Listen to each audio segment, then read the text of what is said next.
नमस्कार दोस्तों, आज प्रातः की शुभकामनाएं आप सभी को। और इस समय मैं अभी भी पार्क में ही रुक गया हूँ। रुक इसलिए गया हूँ कि आपसे कुछ बात करने का मन कर रहा था। तो बात कोई विशेष नहीं है, एक दृष्टांत आज याद आ रहा था, सोचा कि आपको सुना दूँ, जो कि आज के समय के लिए ज़रूरी है। वैसे तो हर व्यक्ति की अपनी अपनी टेंडेंसी है, जो जैसा चाहता है वैसा ही कर रहा है। आप भी कर रहे हैं, हम भी कर रहे हैं, लेकिन फिर भी पता नहीं क्यों मेरे मन में आया कि आपसे शेयर करूं। शायद कुछ बदलाव की भावना आए, शायद कुछ समाज में जागरूकता बदले और लोगों की विचारधारा में कुछ अंतर आए। एक छोटा सा दृष्टांत है।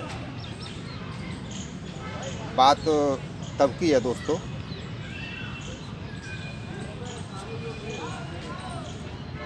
ये काफ़ी पुरानी बात है। ये मैंने कहीं पढ़ा था शास्त्रों में। एक व्यक्ति थे जिनको के ईश्वर में आस्था जुड़ गई थी और वो ध्यान साधना करने लगे।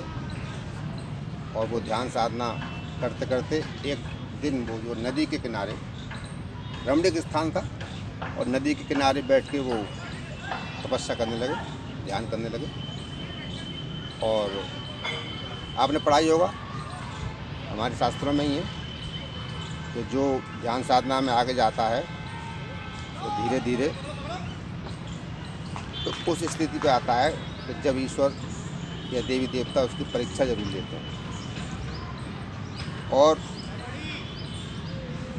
हमने ये भी देखा है कि कोई भी तपस्या कर रहा होता है या उसकी तपस्या चरम सीमा पर पहुंचने वाली होती है, तो सबसे ज़्यादा दिक्कत इंद्र भगवान को होती है। तो वो इंद्र भगवान विष्णु जी के पास पहुँचे। उन्होंने वहाँ पर निवेदन किया कि महाराज ऐसे ऐसे बात है, और वो व्यक्ति है वो वहाँ पर तपस्या कर रहा है, और अगर उसकी तपस्या सफल हो जाती है तो मेरा तो सिंहासन चला जाएगा, मेरा जो शासन प्रशासन जो मैं यहाँ पर इंद्रपुरी में चलाता हूँ वो मेरा सब छिन जाएगा। ऐसा कई बार हो चुका है कि असुरों ने बहुत सारी शक्तियाँ लेके देवताओं को भगा दिया था, फिर ईश्वर खुद प्रयास करके जैसे भी युद्ध करके उनको सब मारते थे। सबने देखा, सुना ही होगा, हमारी भागवत वगैरह में शास्त्रों में आता है। तो विष्णु जी हो गए तैयार के चलो चलते हैं, उसकी परीक्षा लेते हैं कि वो किस लायक है, भाई वो है भी इस लायक कि नहीं। खैर वो गए, वहाँ जाकर उन्होंने एक कुछ ऐसा मतलब रचना रची कि एक 12 सूरज वो और सुअर उस व्यक्ति के पास या महात्मा के पास पहुंचा। तो मतलब भागा भागा आया, और वो वहाँ पे वो उस समय बैठे हुए थे, ध्यान नहीं कर रहे थे। तो उन्होंने देखा कि सुअर आया और वो आके भाग गया। थोड़ी देर बाद एक और व्यक्ति आते हैं, जो वो होते हैं शिकारी महाराज, मतलब शिकारी था तो सुअर का शिकार करना चाहता था। तो उन्होंने उन महात्मा जी से पूछा कि हाँ भाई, यहाँ से कोई 12 निकला है क्या, यानी कि सुअर निकला है क्या।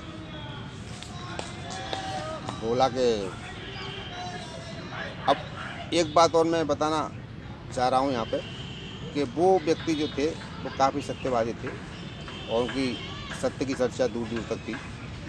अब वो सत्यवादी थे, उन्होंने देखा था, तो वो बेचारे बड़ा असमंजस में पड़ गए कि अगर मैं कहता हूँ तो जो शिकारी उधर ही जाके उसको पकड़ के मार देगा, और अगर नहीं कहूँगा तभी जान बचेगी उसकी।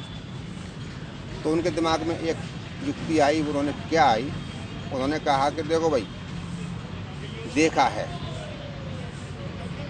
देखा तो है आँख ने, जो आप कह रहे हैं वो देखा है तो आँख ने, आँख तो बोलती नहीं, आँख ने देखा है, आँख बोलना नहीं जानती। अब बोलती है जीभ, मैं आपको अगर बताऊंगा तो जीभ बोलेगी, तो जीभ ने वो देखा नहीं, जीभ ने नहीं देखा उसको। तो ऐसी स्थिति में मैं तो कुछ कहने लायक हूँ नहीं भाई।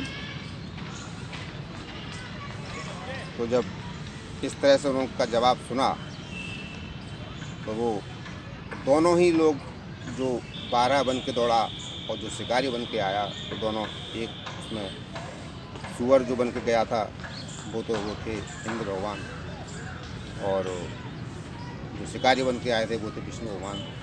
तो विष्णु भगवान अपने रूप में आ गए, दोनों लोग अपने रूप में आ गए और उन्होंने कहा कि तपस्वी, तुम्हारी चर्चा हमने सुनी थी कि तुम ध्यान साधना में बहुत आगे हो और सत्यवादी भी हो, तो आज से तुम्हारा नाम सत्यतपा ऋषि के नाम से विख्यात हुआ।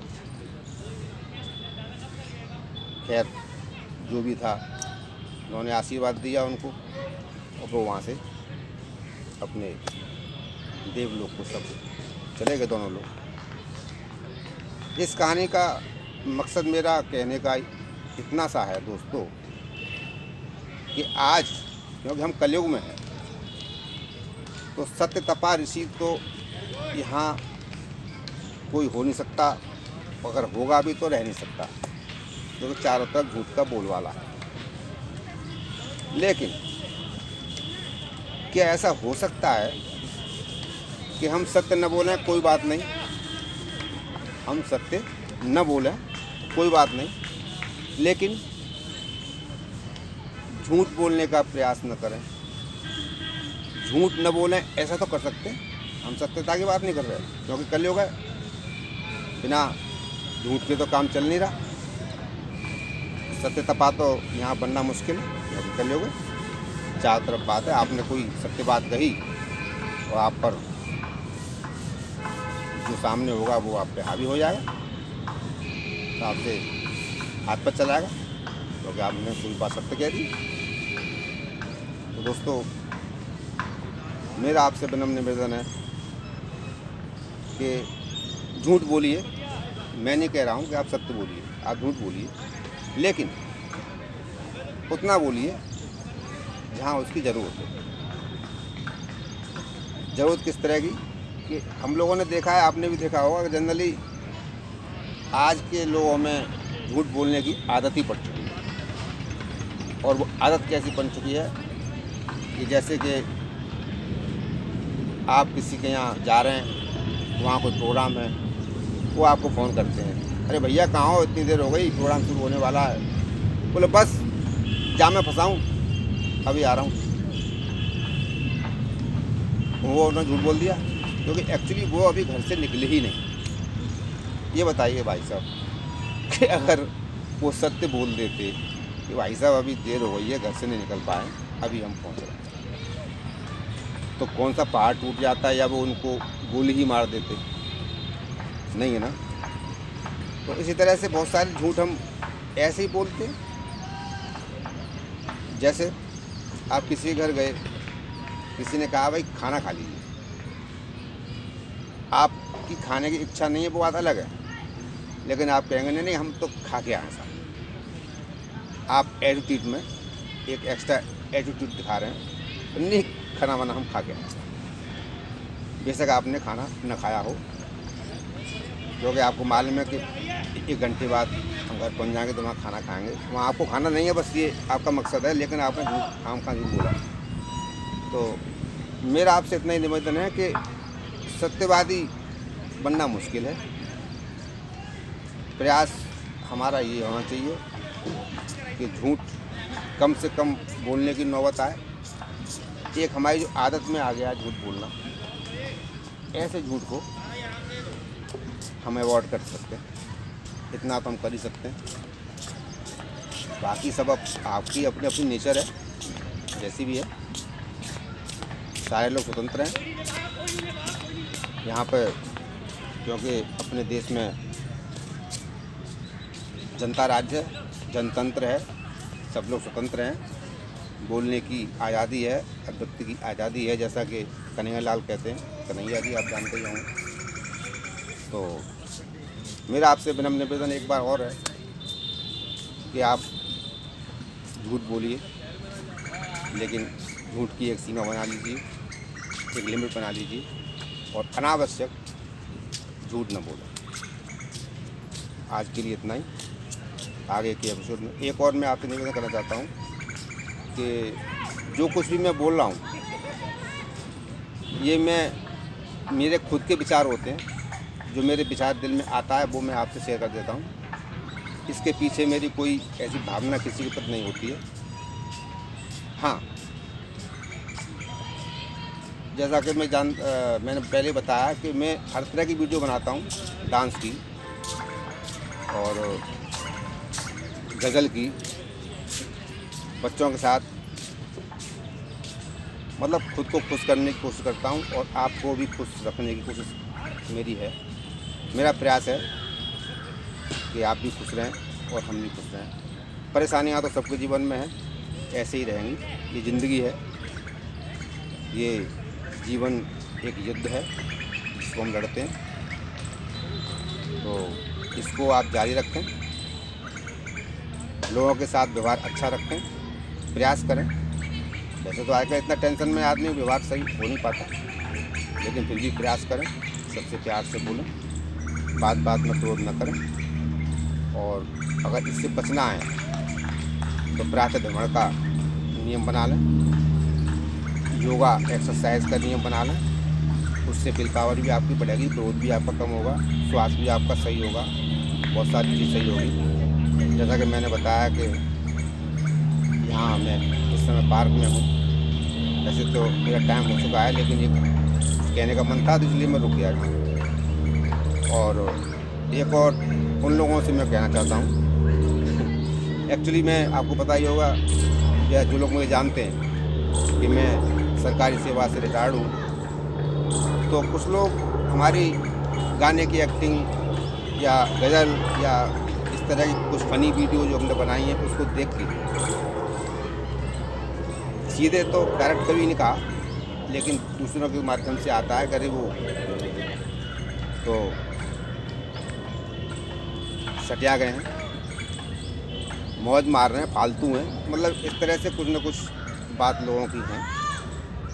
तो मैं उन सबसे निवेदन करूंगा कि वो, अगर मैं सटिया गया हूं या फालतू हूं, तो मैं ईश्वर से प्रार्थना करूंगा कि मेरी एज वाले जितने भी हैं वो सब सटिया हैं इसी तरह से।